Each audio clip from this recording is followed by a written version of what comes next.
Boa noite, Arnold. Boa noite a todos. Satisfação para a gente poder estar aqui nessa noite de estudo, participando dessas reflexões e tentando levar da melhor forma possível o entendimento espírita a respeito das questões que nos forem formuladas, dentro das nossas limitações, evidentemente. Tem uma pergunta aqui que eu achei ela bastante curiosa, que ela diz o seguinte: qual a melhor maneira de evoluir? Se parasse por aí, estava bom, mas a pessoa completa, ler muito. Então, quer dizer, a leitura, quem dera se a leitura fosse a melhor maneira de evoluir, né? Modéstia à parte, eu já teria galgado muitos degraus na evolução, porque a gente, quando busca a doutrina e se aperfeiçoar, a gente tem que ler muito, né? Então, isso aí não tem nenhuma relação, tá? Existem espíritos que se deram muito mal espiritualmente e que são espíritos de uma alta cultura. O que seria uma alta cultura? Um caminho de leitura e de estudo profundo durante, assim, muitos anos consecutivos, mas que não tiveram nenhum impacto na transformação moral desses espíritos. Então, o conhecimento nesse sentido pode ser inclusive um motivo de rigidez dentro da inferioridade do espírito. Porque dependendo das disposições do espírito, o conhecimento ele vai vir para reforçar preconceitos, por exemplo. O conhecimento ele vai vir para poder justificar comportamentos injustificáveis. O conhecimento vai vir para relativizar aquilo que não é relativo. Então, o conhecimento em si, e em grande medida esse conhecimento vem através da leitura, ele é uma ferramenta neutra que pode ser benéfica dependendo do direcionamento que o espírito dá. Então, esse direcionamento que nós damos para o conhecimento não tem a ver com o conhecimento em si, tem a ver com a moral. Tem a ver com a ética do espírito.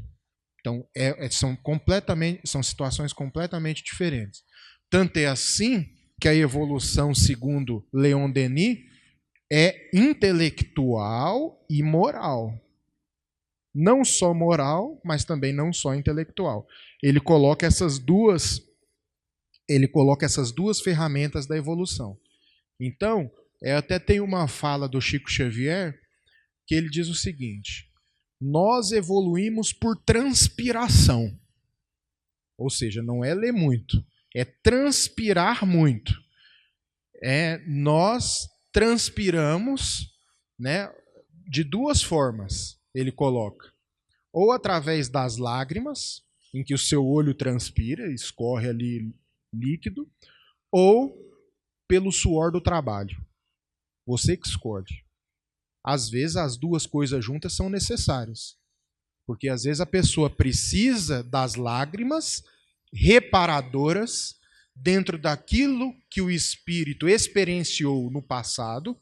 Então é uma necessidade expiatória, e daí o símbolo da lágrima, mas, invariavelmente, todos nós precisamos transpirar nessa simbologia do suor que advém do trabalho no bem. Então, é muito mais justo nós considerarmos que a melhor maneira de evoluir é através do suor do trabalho. Do trabalho não no sentido material apenas, que é muito digno, mas também o trabalho no sentido espiritual. Logo mais nós vamos falar mais sobre isso na palestra.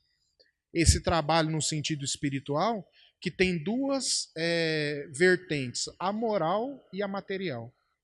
Então, mais adiante, nós vamos detalhar mais isso no nosso estudo na palestra de hoje, mas é muito mais sensato nós refletirmos que a evolução vem através do trabalho, do suor, da lágrima, das experiências necessárias, do que da leitura de livro. Agora, isso aqui, a gente não pode desprezar o valor da leitura. Não estou falando que não tem importância. Eu só estou falando que esse não é o caminho para a evolução. Ele é uma ferramenta neutra, o conhecimento, repito, que vai depender do direcionamento que nós vamos dar para aquela bagagem cultural adquirida. Então é importante ler, porque o conhecimento ele potencializa a ação do espírito. Potencializa a ação do espírito.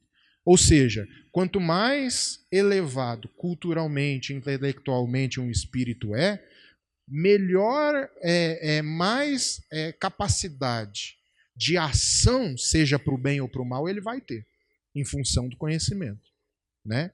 Então, quer dizer, uma pessoa pouco intelectualizada fazendo o mal é uma coisa. Uma pessoa muito intelectualizada fazendo o mal é outra coisa. Vocês concordam comigo? Ou seja, a inteligência a serviço do mal, ela potencializa a ação. Tá? E a inteligência a serviço do bem, ela potencializa a ação. Então o problema não é a inteligência, é o direcionamento. Voltando àquilo que a gente colocou no início. Né? A questão moral, os princípios éticos do espírito, dando luz ao conhecimento que o espírito tem. Existem regiões inferiores do plano astral em que habitam espíritos altamente intelectualizados. Quando a gente lê as obras de André Luiz, a gente tem contato com esse tipo de informação. Se vocês forem pegar o livro Obreiros da Vida Eterna, vocês vão lá ver o espírito Domênico, um espírito altamente intelectualizado que habitava o plano astral inferior. Se a gente for ler o livro Libertação, vocês vão lá ver o espírito Gregório, outro espírito altamente intelectualizado, habitando uma dimensão espiritual inferior. Então não é ler muito, não é o conhecimento, mas é a luz no coração do espírito. Nós temos uma pergunta aqui, bem simples no sentido de palavras. As enfermidades que enfrentamos durante a vida estão programadas em nossa reencarnação? Vamos pegar essa encarnação nossa aqui, estamos aqui vivendo nesse mundo terra, com todas as nossas atividades profissionais, familiares, nossos amigos. E quando nós desencarnarmos aqui, desse mundo terra, o que nós vamos levar lá para a espiritualidade é o que nós fizemos aqui, nesse mundo terra. Muitas pessoas falam assim, eu fiz tanta coisa errada, eu vou para o inferno, ou para qualquer outro lugar lá que não seja o céu. Então, se nós vamos partir do princípio que nós tivemos uma vida aqui tranquila, uma vida de respeito, de trabalho, né, de respeitando o próximo, né, e no nosso desencarne, por qualquer motivo, a hora que nós chegarmos lá, nos acolhimentos até eu falo, vou chegar lá, vai ter São Pedro lá, vai abrir um livrão, vai falar, você fez isso, não é nada disso. Nós vamos encontrar lá, é lógico que dependendo como nós somos, eu repito aqui, algum parente, a exemplo da minha mãe quando faleceu, quando desencarnou, uma senhorinha muito humilde estava do lado dela, do lado do caixão, e rezando com um terço lá, eu falei, bom, é católica, né? E de repente ela falou assim, quem que é aquele grandão que está do lado dela? Aí minha esposa, junto comigo, falou assim, é o seu avô, é o pai dela que estava do lado dela lá, em espírito, lógico. Porque tiveram uma vida tranquila, uma vida ilibada, e mereceu ser recebida pelo próprio pai dela. Foi uma experiência muito boa. Então, suponhamos que nós tivemos aqui uma vida tranquila, quando nós chegarmos lá, a gente vai conversar com a nossa consciência.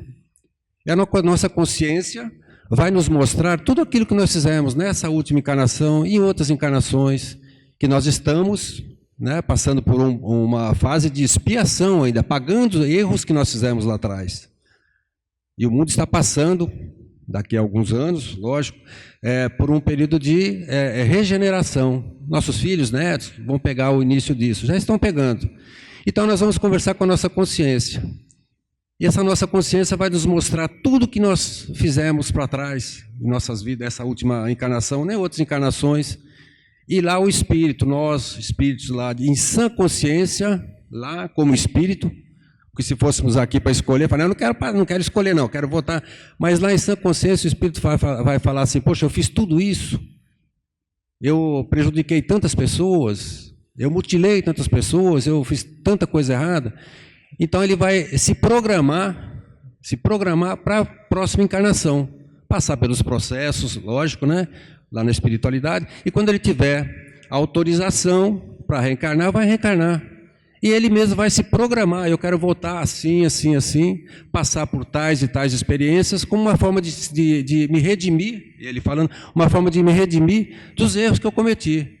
Se nós estamos aqui hoje, né, todos nós aqui encarnados, é porque nós já apagamos, de certa forma, muitos erros que nós fizemos lá atrás. Quando nós trabalhamos aqui na mesa mediúnica, a gente conversa com os irmãozinhos que se manifestam, muitos estão perdidos há 3, 4, 5, 10 séculos atrás, e a gente faz todo um processo de dialogar com ele, traz ele à realidade novamente, para que ele entenda, né, entenda tudo que ele fez de errado, e são recebidos pelos nossos amigos espirituais para ter o entendimento, para numa próxima encarnação já voltar um pouco mais evoluídos. Então nós nos programamos lá. Então, por tudo, como diz aqui, as doenças, né, as enfermidades que nós passamos aqui, foi programada por nós mesmos.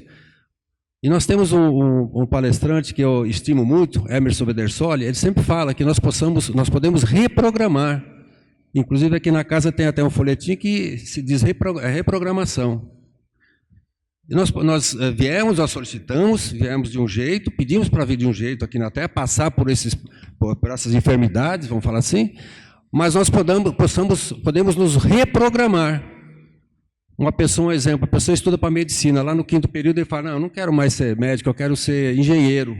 Ele está se reprogramando a vida dele. E na espiritualidade nós temos essa prerrogativa também, de nos reprogramarmos. A gente pode ter muitos exemplos aí de pessoas que passam por enfermidades, já eu tive muito contato agora recentemente, não vem ao caso, foi pessoa da minha família, mas uma pessoa no hospital falou assim, poxa vida, por que eu estou passando por isso? Ela estava com um processo muito delicado, por que eu estou passando? Eu falei assim, olha, minha amiga, eu vou falar uma coisa para você, se me permite, não é por que eu estou passando por isso, para que eu estou passando por isso, não é por quê, é para que eu estou passando por isso, de que isso vai me servir, o que eu estou passando? E ela até perguntou para mim, você não é católico não, eu falei, sou espírita, sou kardecista. Eu logo vi, ela falou assim, né? E ela se interessou, e eu falei assim, olha, você pediu para passar por isso, mas você pode se reprogramar. E fui explicando para ela com cuidado, e sempre se pergunte, para quê? Aí teve um entendimento, ficou muito feliz, pediu até um abraço para mim, humildemente deu um abraço nela também, retribuindo. E quando eu falo para quê, um exemplo, a pessoa pega uma pneumonia muito brava, faz o tratamento, vai para outros lugares, outros hospitais, e ela sara. Sara porque recebeu todo o medicamento. Ela se programou para passar por aquilo. Sarou.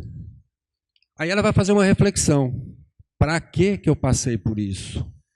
Para que eu tive que passar por essa enfermidade?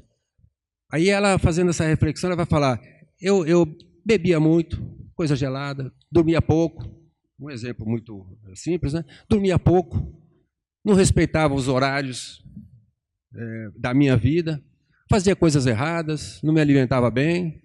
Aí ela começa a fazer essa reflexão, fala, peraí, eu levei esse choque aí, esse susto, então ela está se reprogramando a vida. Ela teve que passar por essa enfermidade que ela pediu, lá quando ela se programou para vir aqui para o mundo Terra, na reencarnação, ela pediu para passar por isso. Mas ela, depois de passar por esse processo todo doloroso, né, de doença, de enfermidade, ela se reprogramou. Ela falou, daqui para frente eu não vou fazer mais isso. Quantas pessoas, fumantes, que têm problema sério, né, de respiração, de pulmão, param de fumar, vão sofrer as consequências, lógico, mas vai ser mais amenizada, porque soube se reprogramar. Então as enfermidades, para ser bem rápido, bem sucinto, nós pedimos para passar por ela. Nós pedimos. Embora muitas pessoas não admitam, né? Eu não ia pedir jamais isso, mas lá na espiritualidade é diferente. Lá em sã consciência o espírito tem a necessidade de fazer a programação para vir aqui, para se aliviar um pouquinho mais e adiantar espiritualmente.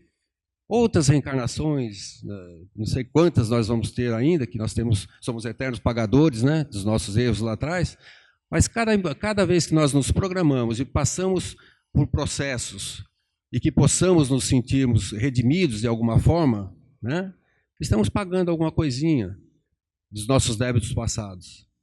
E quando no próximo desencarne, nós vamos chegar lá e garanto que nós vamos ter alguns bônus mais lá na espiritualidade e com mais consciência, e nós vamos ter, provavelmente, com certeza, né, uma reencarnação muito mais tranquila, porque já vamos ter um pouco mais de conhecimento. Só um ponto na fala do Sérgio, você me permite, Sérgio? O que acontece? A gente tem que entender que na lógica da reencarnação, nem tudo foi pedido pelo Espírito, tá? Então, isso é uma coisa que a gente precisa entender. Em que sentido que eu estou falando? Se você for considerar que um resfriado você pediu, que uma unha encravada você pediu, que uma dor de barriga você pediu, é uma tortura, né? Pensa comigo. Essa lista é uma lista quase infinita, que eu vou soltar o rolo aqui e vai parar lá em Belo Horizonte, o rolo de lista, da lista de todo o acontecimento negativo, ao nosso olhar negativo que aconteceu na nossa vida. Então não existe isso, tá, gente? O que ocorre é o seguinte, quando nós vamos reencarnar, existem muitos riscos que são do mundo. O espírito já é consciente disso. Existem dramas que eles têm a ver com o nosso plantio no passado e que são expiatórios, portanto. Existem outros dramas que eles são provacionais. Diferente. O que é o expiatório? O expiatório é o resgate de um mal feito que você fez no passado e você vem para dar conta daquilo. Ressarcir perante a lei divina aquele mal feito que você cometeu. Expiação. Tá? Provação. O que é provação? Provação é a demonstração da qualificação do espírito que se propôs a se renovar. Isso é provação. Então, por exemplo, eu me proponho, diferente de ontem, a ser mais paciente. Ah, você quer ser mais paciente? Então toma uma provação, para ver se você vai ser mesmo. Então, provação é toda vez que o espírito se propõe a se qualificar. Expiação é toda vez que o espírito está limpando a barra dele do passado. E existe um terceiro tipo de experiência, que é uma experiência contingencial, que não tem nem a ver com provação e não tem a ver com expiação. É do mundo. É do mundo. A partir do momento que eu estou andando distraído, eu posso bater o meu dedinho na quina da mesa. Tem a ver com o passado? Tem a ver com provação? Não. Uma distração. Então, quer dizer, não que esses motivos contingenciais não possam nos servir para um crescimento espiritual. Porque podem. Mas é que senão a gente cai na paranoia que todo resfriado, que toda unha encravada, que toda queda de cabelo tem a ver com alguma coisa transcendental e tudo mais. E não é assim que funciona. Beleza, pessoal? Jesus passou por situações difíceis. Porém, Jesus ele não tinha nenhum fator expiatório e nenhum fator provacional. Jesus não tinha, tá? Mas ele tinha um mundo.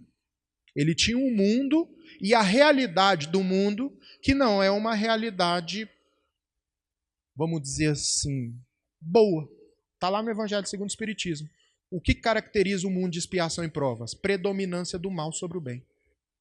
Então, todos nós que reencarnamos, estamos reencarnando num mundo em que o mal predomina, segundo a classificação do Evangelho segundo o Espiritismo. E se o mal predomina, é claro que nós estamos correndo riscos, principalmente se nós nos propormos a nos melhorar.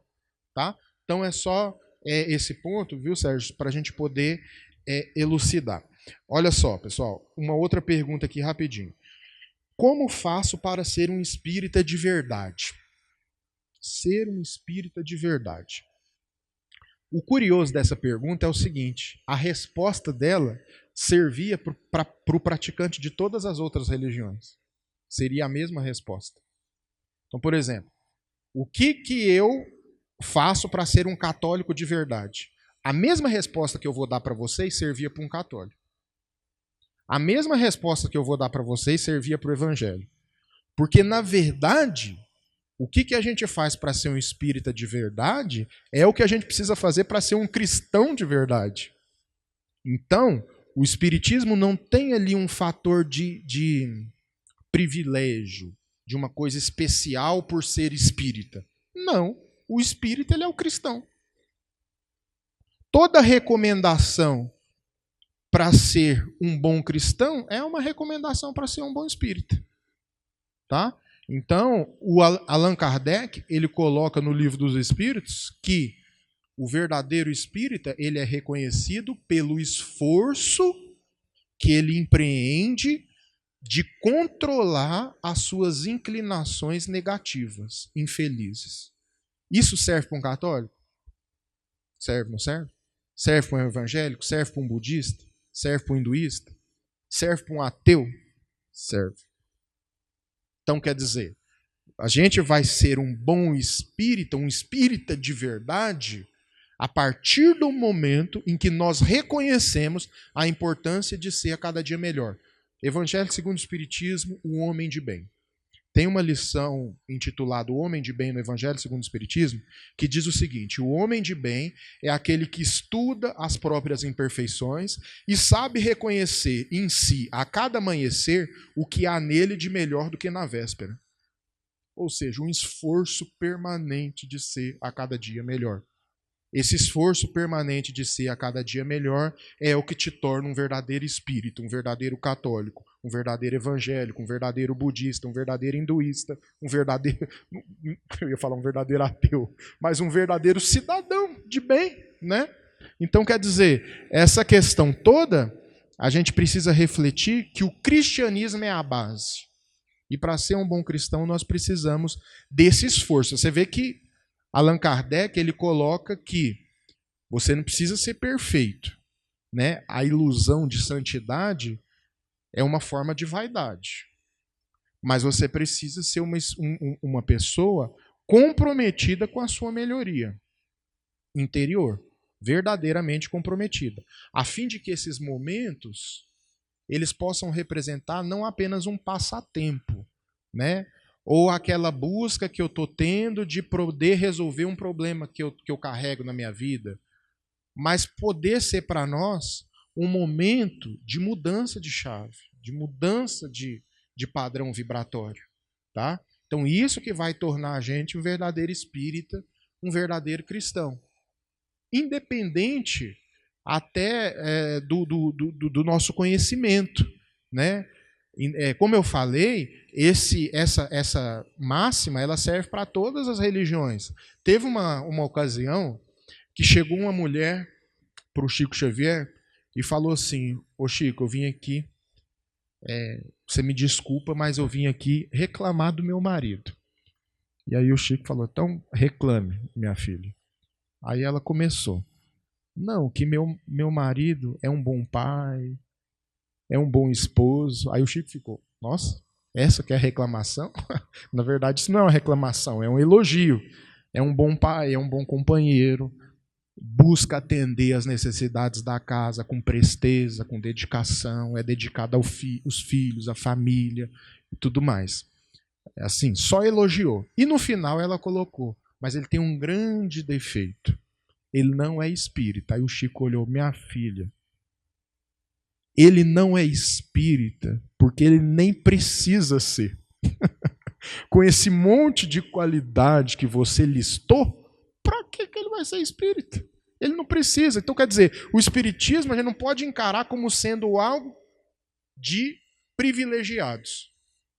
Às vezes, pessoal, a doutrina espírita representa para nós aquela última oportunidade do aluno repetente, vamos pensar nisso, do aluno repetente em várias outras escolas, não conseguiu se transformar em nenhuma delas, fala assim: pelo amor de Deus, vamos tentar fazer com que seja espírita para ver se conserta essa criatura.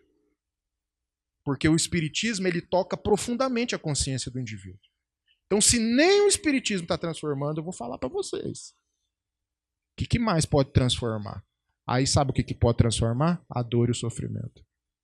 Porque nós temos o caminho, né? Nós temos um caminho de luz, um caminho qualificador, um caminho preparatório para os desafios da vida, cabendo a nós encarar com seriedade ou não. E esse encarar com seriedade ou não é o que vai te fazer ser espírita ou não. Então essa questão de espírita não praticante, católico não praticante e tal, qualquer religião, quando a pessoa fala não praticante, não faz sentido nenhum. Não faz sentido nenhum. Porque só se é religioso se for praticante. Se praticar. E nesse sentido, tinha até muitas pessoas que, através da curiosidade, voltavam para o Chico Xavier pedindo uma novidade do plano espiritual, uma revelação. E aí o Chico respondia sempre assim, ó: gente, vocês estão querendo novidade do mundo espiritual, revelação? Mas a grande novidade do plano espiritual para a Terra continua sendo o Evangelho de Jesus, que a gente desconhece ainda, né? Então, quer dizer, quer saber a grande novidade? O Evangelho. Por quê? Tem um filósofo chamado Montesquieu, um filósofo francês, que ele fala o seguinte: só se conhece aquilo que se vive. E aí eu pergunto para vocês, o Evangelho é uma novidade ou não nesse sentido? Se só se conhece aquilo que se vive. Você não pode se dizer conhecedor de uma coisa se aquilo não transborda na sua ação, né? Então, o Evangelho é o grande desconhecido porque nós ainda estamos engateando no sentido da sua vivência, né? Então, é por isso que o Chico lançava essa direto para as pessoas que iam em busca de novas revelações. Então, ser espírita é exatamente isso. E lembrando que religião boa é aquela que torna o homem melhor. Já dizia, não sei quem, essa frase correu na boca de tanta gente, de Gandhi, de qualquer outro, Dalai Lama, mas não importa quem falou, importa que isso é uma realidade. Religião boa é aquela que torna o homem melhor, né? A doutrina espírita não vai nos garantir uma posição de privilégio ao desencarnar, não. A menos que nós encaremos os seus ensinamentos com seriedade, no seu sentido transformador, né? É tão interessante que nas obras de André Luiz, direto tem um padre aconselhando André Luiz. Direto tem um espírito de outra religião conduzindo André Luiz.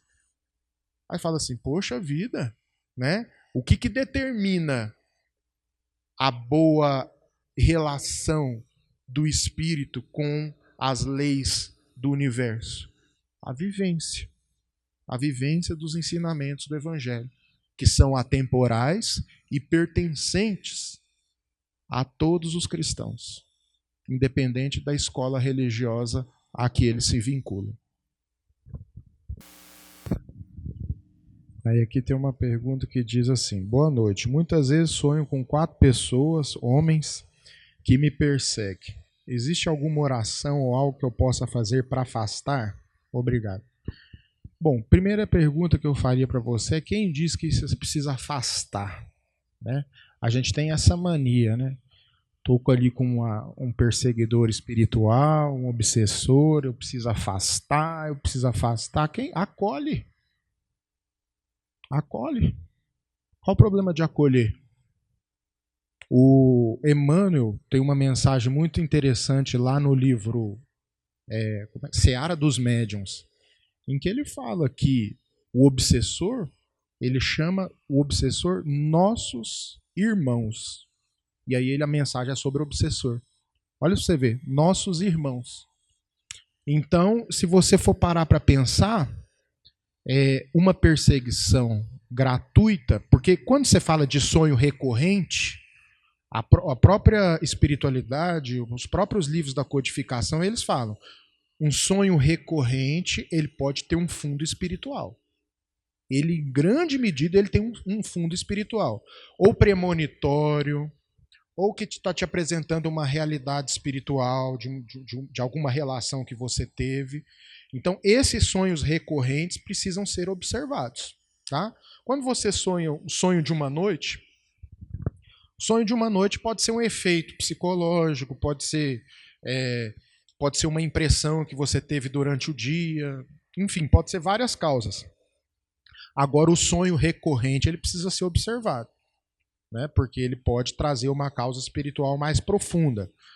Então, quando você fala dessa perseguição, isso aí é claro que nós estamos trabalhando no campo da hipótese, tá, gente? Isso pode ser, sim, 4 adversários, 4 espíritos adversários seus que estão no mundo espiritual e que estão te perseguindo em sonho. Isso significa que eles te perseguem só em sonho? Não. Porque mesmo quando nós estamos em vigília e acordados, esses espíritos eles continuam movimentando situações, objetivando a nossa queda, né? Então a questão toda não é pensar em afastar. A questão toda é pensar em se transformar. Só que como ninguém quer se transformar, nós escolhemos o caminho mais fácil, que é afastar. Então amarra esse obsessor aí no pé da mesa da reunião mediúnica e deixa eu ir embora para casa tranquilo. É o caminho mais fácil. Você afastar, como se isso acontecesse. Você só afasta a perseguição através de 2 situações. Você, através da sua transformação, em que os perseguidores não vão ter mais pontos de conexão com o seu psiquismo, tá? Se não há mais conexão do ponto de vista espiritual, não há mais perturbação. Só existe perturbação quando existe conexão. Quer um exemplo? A pessoa te dá um apelido. Você não gostou do apelido. É aquele apelido que vai grudar, gente. Porque houve conexão. Você se incomodou, você se conectou, grudou. Mesma lógica é do ponto de vista espiritual. Existe a perseguição, mas existe ali a conexão. Aí, o que acontece? Grudou. A transformação, ela vai desfazendo esses laços deletérios de uma perseguição espiritual, né? A transformação, o esforço. Esse é o primeiro caminho. O segundo caminho é através da conscientização do espírito que está perseguindo. Aí é o papel das reuniões mediúnicas e de outras situações também no mundo espiritual que acontecem, independente da reunião mediúnica, né? As reuniões mediúnicas, gente, existentes no mundo, elas não dão conta da demanda espiritual de situações difíceis que acontecem. Se a espiritualidade dependesse apenas das reuniões mediúnicas, a fila seria enorme, não daria conta. A reunião mediúnica dura 1 hora. O espiritismo praticamente só existe no Brasil. Em outros países do mundo é muito fraco o movimento. E a necessidade espiritual é global. Já pararam para pensar nisso?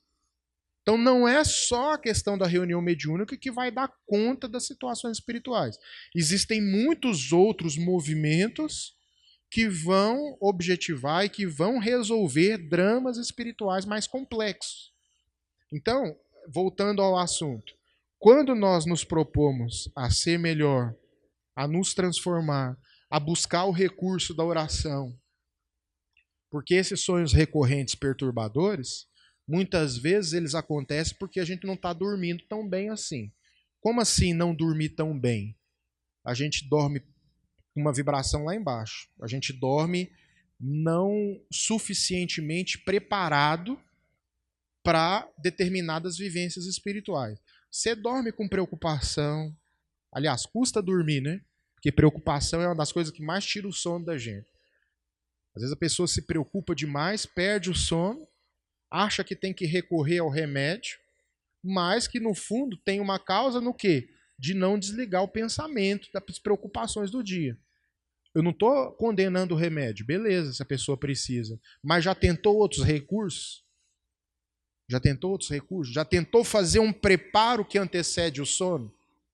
Manuel Filomeno de Miranda, através da psicografia do Divaldo Pereira Franco, ele coloca para a gente no livro